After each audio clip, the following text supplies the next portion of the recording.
आप देख रहे हैं राजेश अम्बेडकरवादी यूट्यूब चैनल और हम पहुंचे हैं ग्राम हिरणखेड़ा जो कि राहतगढ़ तहसील में आता है, जिला सागर मध्य प्रदेश। और यहाँ पे बाबा साहब की जयंती बहुत ही धूमधाम से मनाने का कार्यक्रम रखा है सभी ग्रामवासियों ने। आइए हम इनसे बात करते हैं कि कैसी क्या तैयारियां हैं और क्या क्या यहाँ पे कार्यक्रम रखा गया है। धन्यवाद भैया, आप सभी को बहुत बहुत बधाई बाबा साहब की जयंती की। आप सभी को क्रांतिकारी जय भीम। आपका शुभ नाम एवं आप अपना परिचय देके और जो भी आप ग्राम पंचायत हिरणखेड़ा से हूँ और हमारे संविधान निर्माता डॉक्टर भीमराव अम्बेडकर जी की जयंती का उत्सव मनाया जा रहा है, जिसमें समस्त ग्रामवासी उपस्थित हैं और हमारे आसपास के ग्राम से पधारे हुए लोग भी उपस्थित हैं। यहाँ की सागर से भी लोग पधार चुके हैं, कुछ मीरखेड़ी से और बेरखेड़ी से भी आए हैं, सिवरा से भी, राहतगढ़ से भी आने वाले हैं। तो सभी क्षेत्र के यहाँ उपस्थित होने वाले हैं और हम अभी थोड़ी देर में 2-5 मिनट के अंदर गांव में रैली भी निकालेंगे। हमारे समस्त ग्रामवासी साथ में रहेंगे और ये हमें एक ऐतिहासिक हमारा पर्व है जो हमारे जन्म जयंती का डॉक्टर भीमराव अम्बेडकर का हर वर्ष 14 अप्रैल को मनाया जाता है, जो बड़ी धूमधाम से मनाया जाता है। हम करीबन 6-7 वर्षों से ग्राम पंचायत हिरणखेड़ा के अंदर मना रहे हैं, लेकिन इस बार कुछ अलग से ही हमारे ग्रामवासियों ने सभी ने सहयोग किया और हमारे समस्त आसपास के लोगों ने भी हमें सहयोग दिया, जिसके चलते हम आज रैली निकालने के लिए तैयार हैं। जी, मैं मनसाराम बहुत हिरणखेड़ा से। जय भीम, नमो बुद्धाय। बात करने के लिए बहुत बहुत धन्यवाद। और भी जो भी साथी बात करना चाहते हैं तो आ जाएं। नमस्कार, जय भीम, नमो बुद्धाय। जो भी दर्शक ये वीडियो देख रहे हैं, जो सोशल मीडिया से लोग जुड़े हुए, उनसे निवेदन है कि आप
सम्मा सम्बुद्धस्स नमो तस्य भगवतो अरहतो सम्मा सम्बुद्धस्स बुद्धं शरणं गच्छामि बुद्धं शरणं गच्छामि धम्मं शरणं गच्छामि धम्मं शरणं गच्छामि संघं शरणं गच्छामि शरणं गच्छामि द्वितीयं तु बुद्धं शरणं गच्छामि द्वितीयं द्वितीयं तु धम्मं शरणं गच्छामि द्वितीयं तु संघं शरणं गच्छामि द्वितीयं तु बुद्धं शरणं गच्छामि द्वितीयं तु धम्मं शरणं गच्छामि धर्मं शरणं गच्छामि द्वितीयं तु संघं शरणं गच्छामि पाणातिपाता वेरमणि शिक्षापदं समादयामि सिक्खापदं समादयामि अतिन्नदाना वेरमणि अतिन्नदाना वेरमणि शिक्षापदं समादयामि सिक्खापदं समादयामि मूसावादा वेरमणि मूसावादा वेरमणि शिक्षापदं समादयामि सिक्खापदं समादयामि कामेक्षुमिच्छाचारा वेरमणि कामेषुचाराचरणवेरमणि शिक्षापदं समादयामि सिक्खापदं समादयामि सुरामेर्मच्पमाडठाना वेरमणि शिक्षापदं समादयामि सिक्खापदं समादयामि साधु साधु साधु भगवान तथागत की जय बाबा साहेब अम्बेडकर की जय बाबा साहेब अम्बेडकर जी की बाबा साहेब अम्बेडकर जी की 133वीं बाबा साहेब की जयंती की बाबा साहब अम्बेडकर जी की 133वीं जयंती की आदरणीय साथियों, धन्यवाद। आप सभी प्रबुद्ध नागरिकों को इस अवसर पर लख लख बाबा साहब के 133वें जन्मोत्सव पर लख लख मैं डॉक्टर अम्बेडकर समाज संस्था एवं बस सोसाइटी ऑफ इंडिया सागर की ओर से एवं समता सेवक दल की ओर से जो सामाजिक सेवा संगठन है उन सभी की ओर से आप सभी प्रबुद्ध जन को जो दूर दूर गाँवों से हमारे प्रबुद्ध जन इस महान पर्व के अवसर पर ग्राम जिले में पधारे हैं, मैं आयोजक मंडल को व्यक्तिगत रूप से साधुवाद और धन्यवाद देना चाहता हूँ। क्या है कि हर शुभ और अच्छे कार्यों में बहुत विघ्न, बहुत बाधाएं, बहुत समस्याएं आती हैं, मगर इसके बाद भी आप सभी ने आज इस महान पर्व के अवसर पर पूरी दुनिया के देश, जहाँ 152 देश महामानव डॉक्टर बाबा साहब अम्बेडकर का जन्मोत्सव पर्व मनाकर अपने आप को कृतार्थ कर रहा है, धन्यवाद कर रहा है। उसी कड़ी में हमें भी मैं 13 अप्रैल को बाबा साहब के परिवार के साथ में दीक्षा भूमि जन्मभूमि पर ये कार्यक्रम 13 तारीख को 12:01 पर हुआ। हमारा बहुत प्रयास रहा हमारे साथियों के साथ कि हम सागर में अपना कार्यक्रम अटेंड करेंगे, मगर ये हमारे लिए आदेश से मुमकिन नहीं हुआ। मगर हमारा ये सौभाग्य है कि हम सागर जिले की तहसील राहतगढ़ के ग्राम हिरणखेड़े में आप सब प्रबुद्ध डॉक्टर बाबा साहब के अनुयायियों के बीच इस महान पर्व को मना के आपका दर्शन लाभ लेकर ले रहा हूँ। ये मेरे लिए व्यक्तिगत हर्ष का विषय है और मैं अपने इस उद्गार को व्यक्त नहीं कर सकता हूँ शब्दों में। आज हम बाबा साहब का नाम लेकर स्वयं गौरवान्वित और हर्ष से प्रफुल्लित हो जाते हैं। हमारे बीच में आज की इस पावन बेला में आप सभी का पुनः 133वीं जयंती पर महामानव बाबा साहब अम्बेडकर की जन्मोत्सव पर्व पर, क्योंकि आपको मालूम है कि 14 अप्रैल से लेकर पूरे 1 माह तक बाबा साहब अम्बेडकर का जन्मोत्सव पर्व पूरे विश्व में मनाया जाता है। हम विश्व की महामानव जितने भी हुए हैं धरती पर सबसे विशाल जयंती को यहाँ मनाने का सुख प्राप्त कर रहे हैं, ऐसी हमारी छोटी सी जानकारी है। और हमारे बीच में बच्चे इस कार्यक्रम में और सुशोभित हमें कर रहे हैं उनकी उपस्थिति, क्योंकि ये बाबा साहब का जो जन्मोत्सव पर्व है ये वैचारिक और अनुकरणीय पर्व है। ये ऐसी आम जयंती नहीं है, ये कुछ सीखने के लिए, कुछ पाने के लिए उनके दिशा निर्देश और संघर्ष से हमें शिक्षा और मानसिक, वैचारिक और व्यवहारिक आज़ादी और मान सम्मान और स्वाभिमान की लड़ाई के लिए एक जज्बा प्राप्त करती है, प्रदान करती है, प्राप्त करने का अवसर देती है। तो इसी के साथ प्रथम मेला समाप्त होकर हमें आदरणीय आयोजक मंडल से निवेदन करता हूँ कि वह ग्रंथ पंक्ति में उनका स्वागत मेला का कार्यक्रम है। उसके बाद पूर्व लोगों का बाबा साहब के जीवन दर्शन पर ये कार्यक्रम आगे बढ़ेगा। मैं आयोजक मंडल माननीय मनसा राम जी को आमंत्रित करता हूँ कि अपना अंतिम पंक्ति में स्वागत मेला का कार्यक्रम प्रारंभ करने के लिए आदेश से गरीब साथियों को पूरा कार्यक्रम को आगे बढ़ाएंगे। जब तक सूरज चांद रहेगा, जब तक सूरज चांद रहेगा, बाबा साहब अमर रहे। और हमारे दादाजी गणेश मोदी जी का स्वागत सम्मान करें। ताकि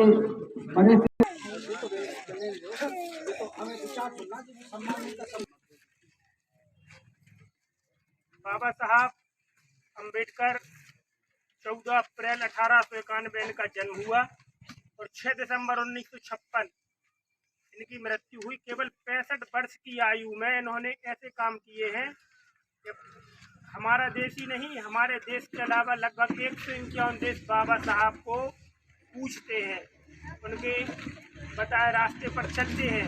मगर जहां उनका जन्म हुआ हमारे भारत में, वहां के लोग ही बाबा साहब के विचारों पर नहीं चलते हैं। इसका सबसे बड़ा दुर्भाग्य ये है कि आज भी संविधान होते हुए भी लोग पिछड़े हुए हैं।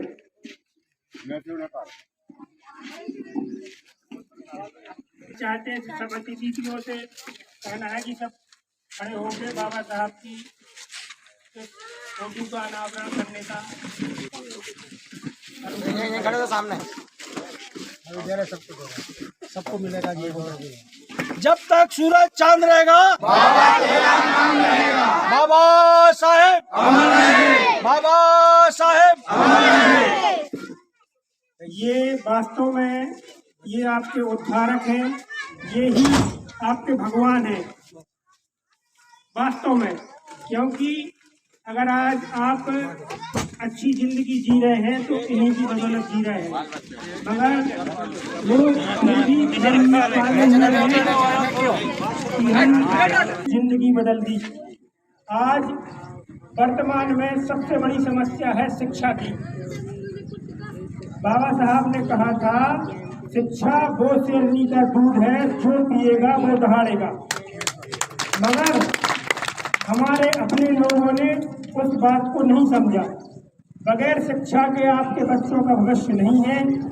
अपने बच्चों को चाहे आप 2 रोटी कम खाओ, लेकिन बच्चों को जरूर पढ़ाओ, क्योंकि जब तक आपके बच्चे पढ़ेंगे लिखेंगे नहीं, तब तक उनका मानसिक विकास नहीं होगा। मानसिक विकास नहीं, सोचने समझने की आपके अंदर शक्ति नहीं है, तब तक आप पिछड़े ही रहेंगे। इसलिए आप अपने बच्चों को जरूर पढ़ाएं। बाबा साहब का सबसे बड़ा कार्य रहा था शिक्षा पर। दूसरा, बाबा साहब ने इतने कार्य किए हैं, इतनी पुस्तकें लिखी हैं समाज के लिए, लेकिन बाबा साहब उनके में मतलब भूखे रह के एक टाइम का भोजन करके और 8-8 दिन की रोटी, बासी रोटी खाई उन्होंने, तब वो विदेश में जाके पढ़े हैं और विश्व गुरु, वास्तव में विश्व गुरु बाबा साहब ही हैं। मगर आप लोग आज उनके बताए रास्ते पर न जाकर अंधविश्वास और पाखंड फैलाने वाले लोगों के जाल में फंसे हुए हैं, जिसका कारण ये है कि आपके बच्चे आज भी आपसे बदतर जिंदगी जीने को मजबूर हैं। जब तक आप बाबा साहब के बताए रास्ते पर नहीं चलेंगे, तब तक किसी का भला नहीं होगा। मेरा कहना ये है कि बाबा साहब ने नागपुर की दीक्षा भूमि में अपना धर्म क्यों बदला? उन्होंने इसलिए बदला अंतिम समय में क्योंकि वो लाखों करोड़ों लोगों को बताना चाहते थे कि आप अपना रास्ता बदलिए, क्योंकि आप जिस रास्ते पर हैं, जिस जीवन शैली से आप जीवन जी रहे हैं, वो जीवन शैली आपको कुछ नहीं देगी। इसलिए आपको अपनी दिनचर्या बदलनी पड़ेगी। दूसरों के कहे अनुसार उन्होंने जो कह दिया उसको आपने मान लिया, उस प्रकार से आपका भला नहीं होगा। इसलिए उन्होंने धर्म परिवर्तन किया था। वास्तव में ये संदेश दिया था उन्होंने लोगों के लिए कि आप इस कीचड़ से निकल के आप सुनहरे भविष्य की तरफ बढ़े। और भी कई बातें हैं। बाबा साहब की जयंती 14 अप्रैल को है, मगर बाबा साहब के विचार हर दिन आपके दैनिक जीवन में क्रियाशील है। यदि आज आपको सरकारें, पार्टी वाले अगर पूछते हैं तो केवल बाबा साहब की बदौलत, बाबा साहब जो आपको वोट का अधिकार देके गए हैं ना, उसी वोट के अधिकार की बदौलत आज आपकी थोड़ी बहुत वैल्यू है कि लोग आपको पूछ रहे हैं। अगर वोट डालने का अधिकार नहीं होता आपके पास, तो ना आपके पास कोई आता कि आप क्या कर रहे हो, क्या नहीं कर रहे हो। वोट का अधिकार ही सबसे बड़ी शक्ति है। अगर ये शक्ति आपके पास नहीं होती तो आप हजारों साल पहले जैसे गले में हांडी पीछे झाड़ू था, उसी तरह से जीवन जी रहे होते। और भी कई बातें हैं। और मैं तो सीधा ये कहूंगा कि जब तक आप अंधविश्वास पाखंड में रहेंगे, तब तक आपके बच्चों का भविष्य नहीं होगा। अंधविश्वास मतलब किसी भी बात को आंख मूंद कर विश्वास कर लेना, ये अंधविश्वास है। पाखंड से ये है कि किसी ने कहा कि आपको ये काम करना है, इससे ये फायदा होगा, फलाना ढकाना, मतलब पाखंड से मतलब ये है जिस काम से किसी को कोई फायदा ना हो, वो पाखंड है। जिसमें आपका समय खराब हो, बुद्धि खराब हो, वो पाखंड है। इसलिए आप अपने बच्चों को अंधविश्वास और पाखंड से दूर रखिए। और बाबा साहब को पूछने की जरूरत नहीं है, उनके बताए रास्ते पर चलने की जरूरत है। बाबा साहब ने यही कहा था।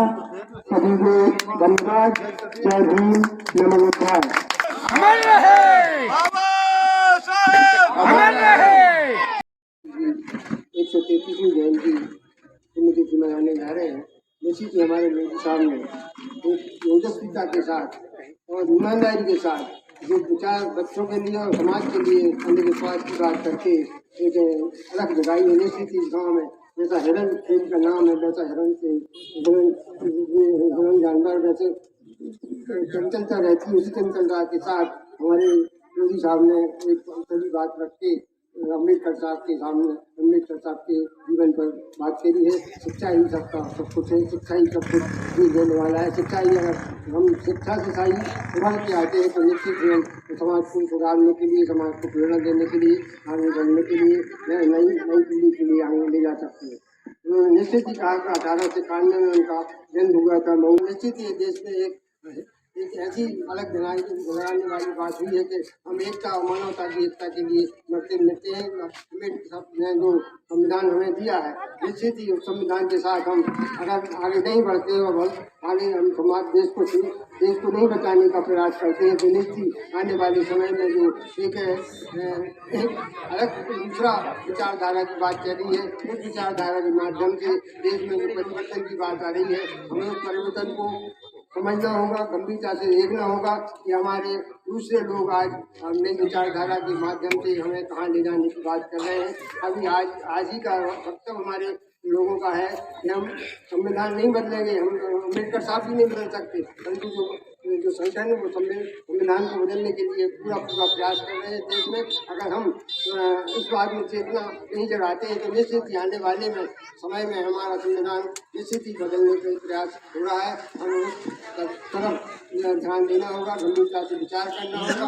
आज हमें अम्बेडकर के 133वीं जयंती में जो पूरे देश में, पूरे गाँव में, पूरे दुनिया में मनाने का सौभाग्य मिला है। निश्चित ही हम लोग भाग्यशाली हैं कि हमारे मध्य प्रदेश में बहुत प्रांत जिले में उनका जन्म हुआ और हम मध्य प्रदेश के निवासी होकर उनके विचारों को ज़्यादा से ज़्यादा पहुँचाने में सक्षम होते हैं। हमें ज़्यादा से ज़्यादा विचार पहुँचाने के लिए कटिबद्ध होकर तन मन धन से गाँव बच्चों को जाकर उसका प्रचार करना पड़ेगा और शिक्षा के लिए जागरूक करना पड़ेगा। अपने विचारों में जो अंधविश्वास की बात कही है, निश्चित ही हमें भारत के लोगों में जो अंधविश्वास परंपरा के माध्यम से पहुँचाया गया है, उस परंपरा को हटाकर हमें अंधविश्वास से हटना होगा। अगर हम अंधविश्वास से हटते हैं तो निश्चित ही हमारी नई पीढ़ी और जागरूक होगी और जागरूकता के साथ देश को आगे बढ़ाने के लिए, समाज को आगे बढ़ाने के लिए, गाँव घेरों को आगे बढ़ाने के लिए, शहर को, देश को आगे उठाने के लिए निश्चित आगे बढ़ेगी। हमारे चचा भाई गांधी हैं जो उन्होंने आकर सम्मेलन में शोभा बढ़ाई और श्रद्धांजलि देकर एक मानवता का अलग जगाया है। निश्चित ही हमारी एकता, मानवता की एकता एक निश्चित ही हमारा गुलदस्ता है, भारत का एक गुलदस्ता है। उसमें जाति बात और चीज़ें नहीं होती हैं जो जाति बात फैलाकर हमारे देश को बांटना चाहते हैं, हमारे देश को तोड़ना चाहते हैं, उनसे हमें सतर्क रहने की आवश्यकता है। हमें आज गांव-गांव जाकर अपने देश को बचाने के लिए प्रतिबद्धता के साथ आगे बढ़ना होगा। निश्चित ही अम्बेडकर साहब ने जो काम किया है तो कोई आज दुनिया का कोई भी आदमी काम नहीं कर सकता है। निश्चित ही अम्बेडकर दुनिया के सबसे बड़े आदमी रहे हैं। आपको पढ़ने सबसे उनका 13 एकड़ जमीन में बहुत बड़ा मंदिर और रोटी लगते मिल रहा है और उस हिसाब से आज पूरी दुनिया में अम्बेडकर का जो नाम है उसका बड़ा नाम किसी का नहीं हुआ है, न होगा। मैं आशा करता हूँ कि हमारे नई पीढ़ी के बच्चे उनके अध्ययन करके उनसे प्रेरणा लेकर अपने देश को, अपने समाज को, अपने परिवार को बढ़ाने का प्रयास करेंगे। मैं आशा करता हूँ शरण देवी का जैसा नाम है तो शरण देवी के नाम के आधार पर आज हमारे लोग आगे बढ़ें और शिक्षित हों और समाज को आगे उठाने का प्रयास करें। मैं अम्बेडकर साहब के चरणों में नमन करता हूँ, अम्बेडकर साहब अमर रहे, अम्बेडकर साहब अमर रहे, अम्बेडकर साहब अमर रहे। भारत जय हिंद। लोगों का मैं वंदन अभिनंदन स्वागत करता हूँ कि वो आए और हम लोगों की सेवा बढ़ाई, तो उसको धन्यवाद दीजिए। लोगों को नमस्कार। जो हमारे कार्यक्रम में अम्बेडकर साहब की इस कार्यक्रम में जो बाहर से अतिथि और सभी गाँववासी और माता और बहनें आई, मैं सबका अभिनंदन करता हूँ। जय हिंद, जय भारत। जय भीम, नमो बुद्धाय।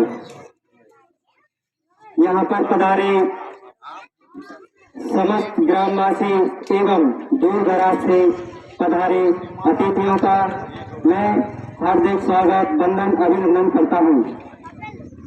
आज डॉक्टर बाबा साहब अम्बेडकर जी की जयंती मनाई जा रही है। वैसे तो 14 अप्रैल को मनाते हैं, लेकिन आज मनाई जा रही है। मुझे बहुत ही हर्ष हो रहा है। इसके बाद मैं बात करता हूँ, इस हिरणखेड़े में सबसे ज्यादा मुस्लिम समाज के लोग रहते हैं। ये जो सामने आप बैनर देख रहे हैं, इसमें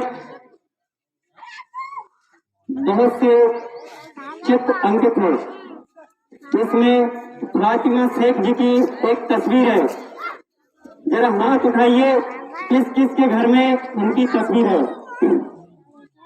कौन कौन इनको जानता है? फातिमा शेख, इनके बारे में शायद आप लोग बहुत कम जानते हो, तो हम थोड़ी सी बात करते हैं इनके बारे में। ज्योतिराव फुले जी जो काछीमाली समाज से आते हैं, उनकी पत्नी सावित्रीबाई फुले, शायद इनको भी आप लोग नहीं जानते होंगे, ये भी ओबीसी समाज से हैं। जब ज्योतिराव फुले जी ने ये जाना कि हमारे समाज के लोग सिर्फ जानवर की जिंदगी जी रहे हैं, इनके लिए कुछ कर पाना नामुमकिन है, तब उन्होंने एक बीड़ा उठाया और वो था शिक्षा का। उन्होंने शिक्षा की घर घर अलग जगाई और उनका साथ उनकी पत्नी ने दिया, माता सावित्रीबाई फुले। जब उनके पिताजी ने उनको घर से निकाल दिया एक आकर कि तुम ये शिक्षा का काम कर रहे हो, तुम्हें घर में रहने का अधिकार नहीं है, तब माता फातिमा शेख ने उनके लिए घर दिया, सहयोग किया और महिलाओं को पढ़ाने का काम माता सावित्रीबाई और फातिमा शेख जी ने किया। तो मैं उनका बहुत बहुत आभारी और उनको बहुत बहुत धन्यवाद देता हूँ कि आपने सावित्रीबाई फुले जी का सहयोग किया, जिससे आज हर घर की माता बहन पढ़ लिख पा रही हैं। पहले आप लोगों ने सुना होगा कि महाभारत में द्रौपदी का चीरहरण हुआ था, लेकिन आज डॉक्टर बाबा साहब भीमराव अंबेडकर जी के संविधान की बदौलत आप देख रहे हैं भारत के सर्वोच्च पद पर द्रौपदी मुर्मू जी बैठी हुई हैं। ये भारत देश का सबसे बड़ा पद है। महिलाओं को ना तो पढ़ने का अधिकार था, ना शिक्षा का, सिर्फ अपने घर में रहकर जूठन मांजने का, बर्तन जो भी है वो करने का शिक्षा का अधिकार नहीं था। डॉक्टर बाबा साहब भीमराव अंबेडकर जी ने संविधान लिखा, उसमें महिलाओं को शिक्षा का अधिकार दिया और वो भी ज्योतिराव फुले और माता सावित्रीबाई फुले एवं फातिमा शेख, इन लोगों की मेहनत से, क्योंकि सबसे पहले इन लोगों ने काम किया था। समय कम होने के कारण मैं अपनी वाणी को विराम देता हूँ। आगे और भी लोग बैठे हैं तो कृपया वो आएं और अपने विचार रखें। इसके साथ मैं अपनी वाणी को विराम देता हूँ। जय भीम, जय भारत, जय भीम। हम सभी को अवगत करवाते हैं कि हम लोग आप लोगों के गांव में बहुत देर हो चुके हैं, इसलिए हमें कहना तो बहुत था, मगर हमारे समय को देखते हुए हम कुछ नहीं कह पा रहे हैं। सिर्फ इतनी बात बोल रहा हूँ कि गांव में जो नशाखोरी होती है उसको बंद रखें और बच्चों को पढ़ाएं और शिक्षा बढ़ाएं। जय भीम, नमो बुद्धाय। जय भीम, जय भीम। मैं साहब ग्राम हरनखेड़ा में सभी को ये कहना चाहता हूँ कि अपने बच्चों को पढ़ाएं और शिक्षित करें, और जो काम जो गलत हो रहे होते हैं, मतलब कि दारू पी के ऐसे उसे करते हैं, वो काम नहीं होना चाहिए। मेरी हाथ जोड़े से विनती है। और जो बाहर से आए मेहमान, उनसे मैं कहना चाहता हूँ कि साहब जो है जो आप, हाँ सभी वैसे यहाँ का कह देना, मतलब ठीक है साहब।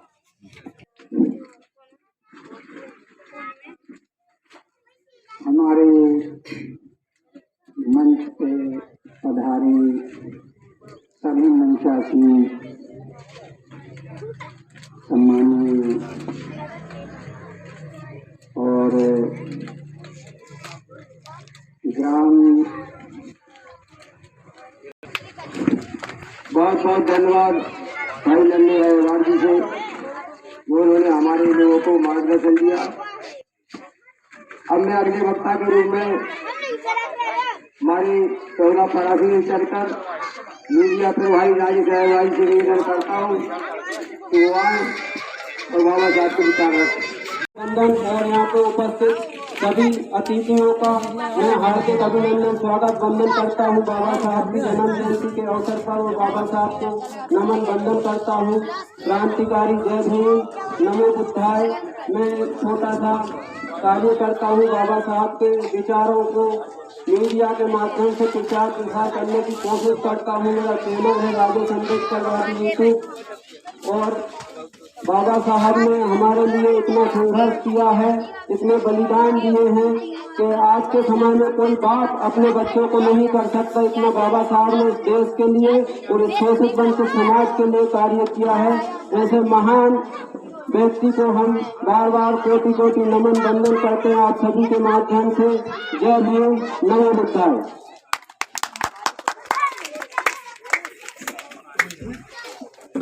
बहुत बहुत धन्यवाद भाई राजेश अग्रवाल जी ने जो हम सबको मार्गदर्शन दिया, इसके लिए बहुत बहुत धन्यवाद। आप सभी प्रेरकगण, मनसाक्षी, सभी अतिथियों और समता सेवी दल के समस्त उपस्थित जाबाज सैनिकों को महामानव विश कर रहा है। मैं छोटी सी बात में बहुत बड़ी बात करना चाहता हूँ। बात छोटी में बड़ी इसलिए करना चाहता हूँ कि मैं वैचारिक रूप से घमंडी टाइप का भी आदमी हूँ, स्वाभिमानी हूँ। दिग्विजय सिंह का राज हमारे यहाँ हो गया है, वहाँ से हमारा बुराई प्रारंभ हुआ। तो आज इस महान बेला में सबसे पहले मैं इस सागर जिले के तहसील राजगढ़ के ग्राम पंचायत हिरणखेड़ा की पावन भूमि को, बाबा साहब के इस मंच को नमन करता हूँ। आप सभी प्रबुद्ध उपस्थित दूर दूर से पधारे नागरिकों को, बच्चों को और इस कार्यक्रम के प्रत्यक्ष अप्रोक्ष सहयोगियों को, क्योंकि कोई भी कार्यक्रम सहज में नहीं होता। इसके लिए बड़ी यातनाएं, बड़े कठिन संघर्ष, बड़े व्यवधान उत्पन्न होते हैं। इसके बाद ऐसे महान समारोह संपन्न हो पाते हैं, क्योंकि हम आभार में बहुत बड़े प्रभाव का काम करते हैं, हमारी आदत है। तो मैं ऐसे सभी उपस्थित इस महान 133 जयंती पर्व के आयोजन सहयोगियों को भी इस पवित्र अवसर पर नमन करता हूँ। आपके सामने रखना चाहता हूँ कि विश्व की इस धरती पर आसीन 7 समुद्रों की व्यापकता को और गहराई को नापा जा सकता है, मगर बाबा साहब अम्बेडकर की करुणा को तिल मात्र भी नहीं। क्योंकि 5000 वर्ष का इतिहास है भारतीय सामाजिक व्यवस्था का और पूरी दुनिया का, कि गुलामों को गुलाम बना के यातनाएं देके बहुत नवाब बने, बहुत राजा बने, महाराजा बने, सम्राट बने, मगर ये गुलामों को अपना पूरा जीवन अंतिम क्षण समर्पित करके अपने बच्चों की 4 बच्चों की आहुति देकर यातनाओं के समुद्र अपनी जहन में पीते हुए मजलूमों को पशुता से भी भारत की सरजमी पर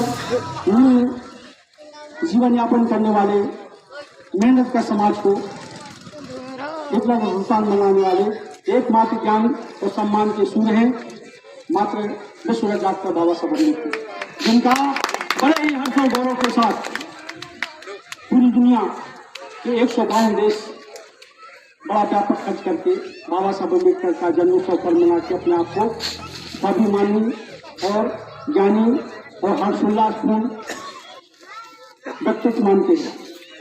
आदरणीय साथियों, बाबा साहब की एक छोटी सी बात है। हम जैसे छोटे से सिपाहियों को बहुत लोगों के हमने गांव-गांव में घूम के जीते तोड़ डाले, किराया भी दिया, वापस नहीं किया। अस्पताल खोलने का कोई सवाल ही पैदा नहीं होता।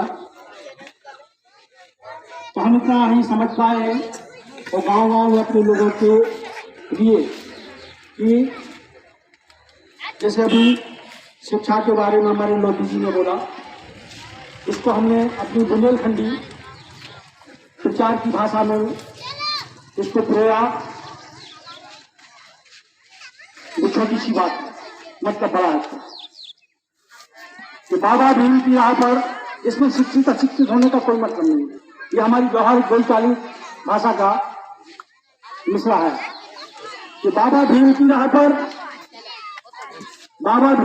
पर जो शिक्षित हो जाएगा, वो सरिया में ठीक हो जाएगा, अधिकार को हो जाएगा।